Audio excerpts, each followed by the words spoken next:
Johnny Mac with your daily comedy news. You probably saw that Las Vegas Raiders head coach John Gruden resigned after old emails came out showing his use of homophobic, racist, and misogynistic language. Jimmy Fallon said, "Oh Lord, you know how bad it's got to be to get kicked out of Las Vegas? They've got no rules there." Trevor Noah, usually if a coach is fired, the team was playing really, really badly, like the cheerleaders were rooting for the other team bad. Kimmel, the emails were so offensive, the Raiders almost made him offensive coordinator.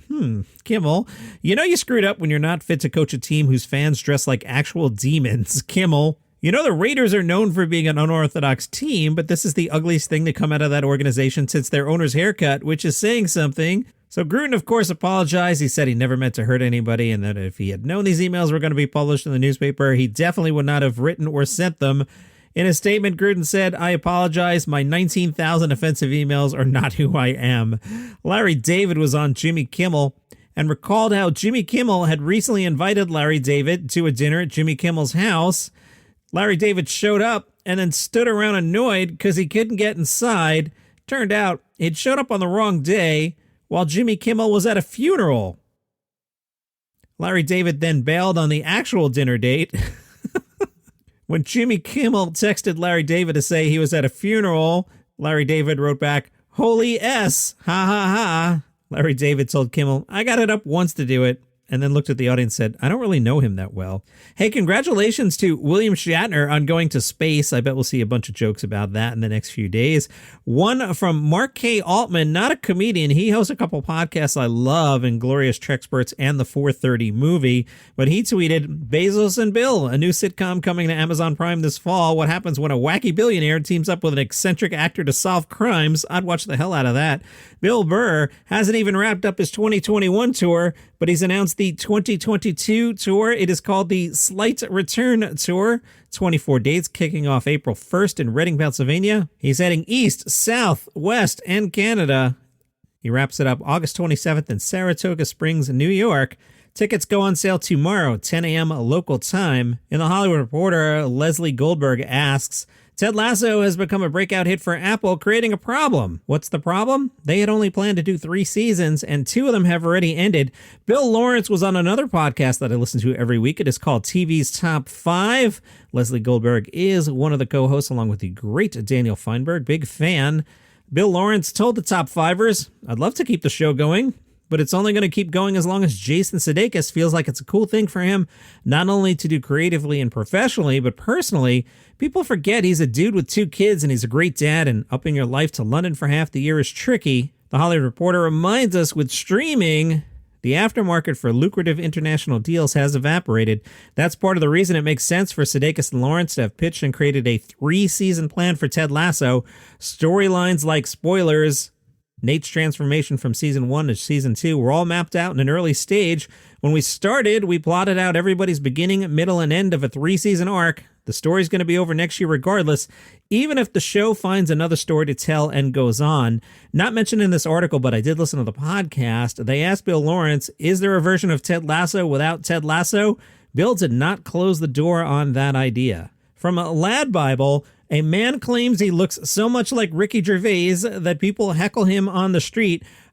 I don't know about this. I posted the guy's picture on the Facebook group, facebook.com/groups/Daily Comedy News Podcast. Just go on to Facebook and search for Daily Comedy News Podcast. You'll find the group. Matthew Walker, he's from Kent. He's put up with it for years since Ricky Gervais burst on the scene back in 2001.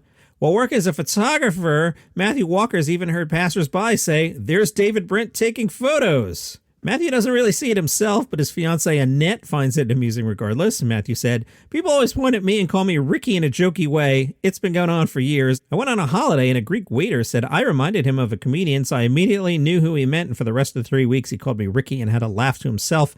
I'm a photographer, so people will say, 'Look, they got David Brent taking the photos,' or they'll start saying I remind them of someone, and I immediately know what they're going to say. I don't see it myself, but Annette thinks it's great. Annette thinks it's funny when I come home and tell her someone at the tills at Sainsbury's just said, 'You know who you really remind me of?'" His apparent Gervaisness came to the attention of Ricky Gervais himself after his sister shared a photo of him on Twitter. Ricky Gervais liked it. So check this guy out. I mean, yeah, he kind of looks like the Ricky Gervais, but, you know, it's not like a clone or anything. Later today, Times Square's, well, maybe not later today, maybe you listen to this really late. Sometime on Thursday, October 14th, 2021, depending on when you listen to this, might be later today, might be 10 years ago, I don't know. But on that day, Times Square's biggest billboard was going to display for 10 minutes subversive satirical messages criticizing Australia for its inaction on the climate crisis.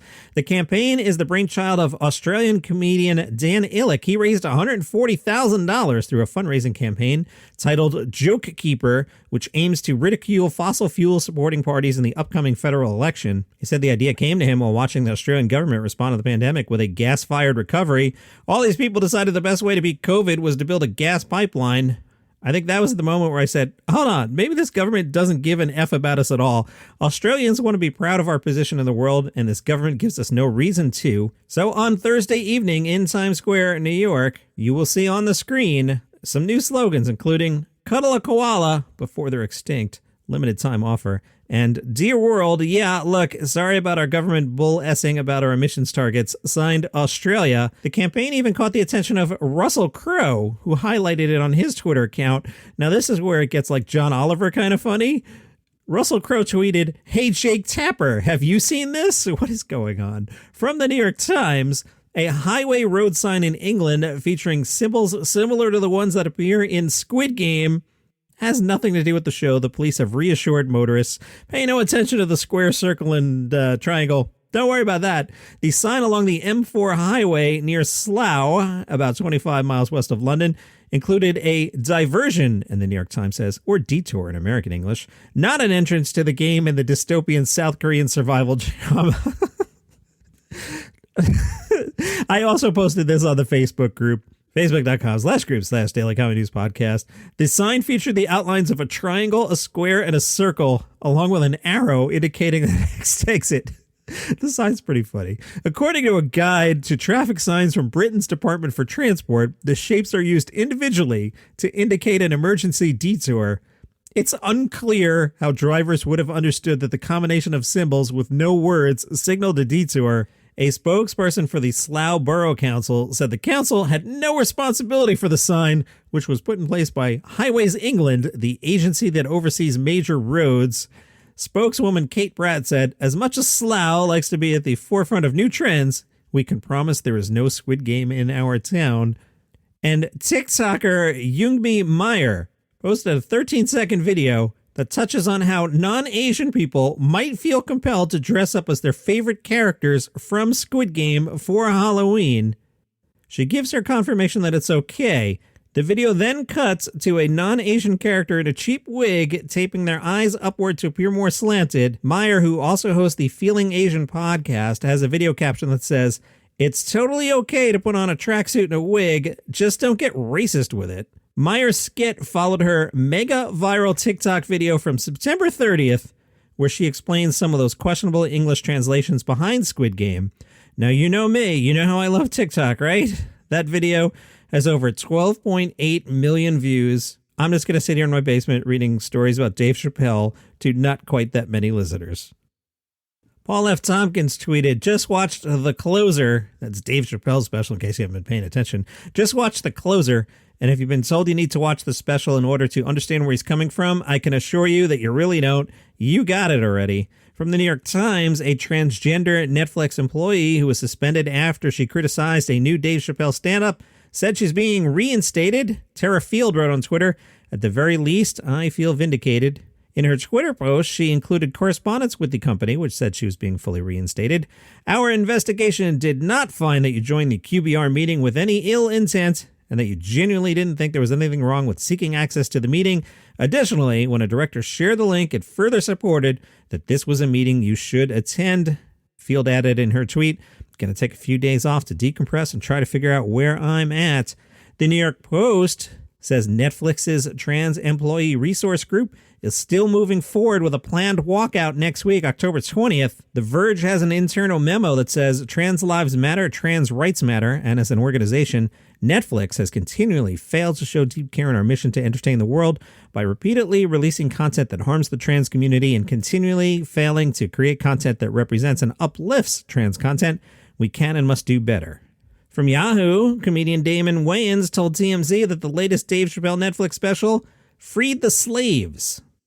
Damon Wayans said, "The comedians, we were slaves to PC culture. As an artist, he's Van Gogh with his ear off. He's trying to tell us it's okay." Wayans said, "I've always been free. All that I have, I'm not afraid to lose it for the sake of freedom of speech. You can't edit yourself. Comedians, we're like, Mercedes makes a great car, but they got to crash a lot of them before they perfect it." Asked about the backlash about the closer, he said, "I can't speak about the content of the show, but what I say is there's a bigger conversation we need to have. Someone needs to look us in the eye and say, you're no longer free in this country. You're not free to say what you want. You say what we want you to say. Otherwise, we will cancel you. That's the discussion we need to have." Wayans said Chappelle is a unicorn and amazing. And that's your comedy news for today. Follow the show on Apple Podcasts, Google Podcasts, Spotify, Instagram at Daily Comedy News, and the aforementioned Facebook group, Daily Comedy News Podcast. See you here tomorrow.